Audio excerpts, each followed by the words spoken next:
आज हम बात करेंगे ऑपरेशन सिंदूर की। लेकिन इस ऑपरेशन को समझने से पहले हमें यह समझना जरूरी है कि इसकी जरूरत क्यों पड़ी। मई 2025 जम्मू कश्मीर का पहलगाम एक ऐसी जगह जहां हर साल हजारों लोग घूमने आते हैं, जहां शांति आमतौर पर रहती है, लेकिन इसी जगह एक आतंकी हमला हुआ। इस हमले में निहत्थे नागरिक मारे गए। कोई सैनिक नहीं, कोई हथियार नहीं, सिर्फ आम लोग। इस घटना ने पूरे देश को झकझोर दिया। अब सवाल यह था कि इसके बाद भारत क्या करेगा।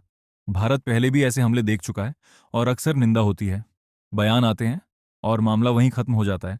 लेकिन इस बार ऐसा नहीं हुआ। सरकार ने फैसला किया कि अब जवाब दिया जाएगा, लेकिन जवाब का तरीका बहुत सोच समझकर चुना गया, क्योंकि सीधा युद्ध किसी के हित में नहीं होता और उसका नुकसान आम नागरिकों को होता है। भारत ऐसा नहीं चाहता था, इसलिए एक सीमित, सटीक और नियंत्रित कार्रवाई का फैसला लिया गया, जिसका नाम रखा गया ऑपरेशन सिंदूर। सिंदूर भारतीय समाज में सम्मान और सुरक्षा का प्रतीक माना जाता है। इस नाम का उद्देश्य ये बताना था कि ये कार्रवाई आम नागरिकों के लिए है, खास तौर पर उन परिवारों के लिए जिनकी जिंदगी इस हमले में बदल गई। इसके बाद खुफिया एजेंसियों ने हमले के जिम्मेदार लोगों की पहचान की। फिर ये पता लगाया गया कि ये लोग कहाँ ट्रेनिंग लेते हैं, कहाँ हथियार जमा किए जाते हैं और कहाँ से भारत में घुसपैठ होती है। इन सभी जगहों को मैप किया गया, सैटेलाइट इमेज, ग्राउंड इनपुट और पुराने डेटा का इस्तेमाल किया गया।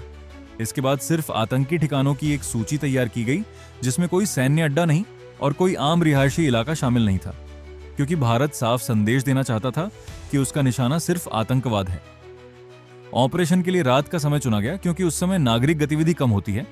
भारतीय वायुसेना के विमान सीमा की तरफ बढ़े और रडार से बचते हुए अपने लक्ष्य तक पहुंचे। एक एक कर चुने हुए आतंकी ठिकानों पर सटीक हमले किए गए। ट्रेनिंग कैंप, लॉन्च पैड और हथियारों के गोदाम नष्ट कर दिए गए। पूरी कार्रवाई कुछ ही मिनटों में पूरी हुई और इसके बाद भारतीय विमान सुरक्षित वापस लौट आए। अब एक महत्वपूर्ण सवाल उठता है कि क्या यह ऑपरेशन अंतर्राष्ट्रीय कानून के खिलाफ था। इसका जवाब है नहीं। अंतर्राष्ट्रीय कानून हर देश को आत्मरक्षा का अधिकार देता है। अगर किसी देश पर लगातार आतंकी हमले हो रहे हों और दूसरा देश उन्हें रोकने में नाकाम रहता हो, तो सीमित कार्रवाई कानूनी मानी जाती है। भारत ने यही किया। भारत ने किसी शहर या किसी आम नागरिक इलाके को निशाना नहीं बनाया, सिर्फ उन जगहों पर हमला किया जहां से आतंकी गतिविधियां संचालित हो रही थी। पाकिस्तान की प्रतिक्रिया शुरुआत में इनकार की रही, लेकिन बाद में यह स्वीकार किया गया कि कुछ इलाकों में धमाके हुए। हालांकि कोई बड़ा सैन्य जवाब नहीं दिया गया, क्योंकि इससे युद्ध का खतरा बढ़ सकता था। भारत के अंदर इस ऑपरेशन को एक संतुलित और सोच समझकर लिया गया कदम माना गया। कोई जश्न नहीं, कोई बड़े दावे नहीं, सिर्फ जानकारी और स्पष्टीकरण दिया गया।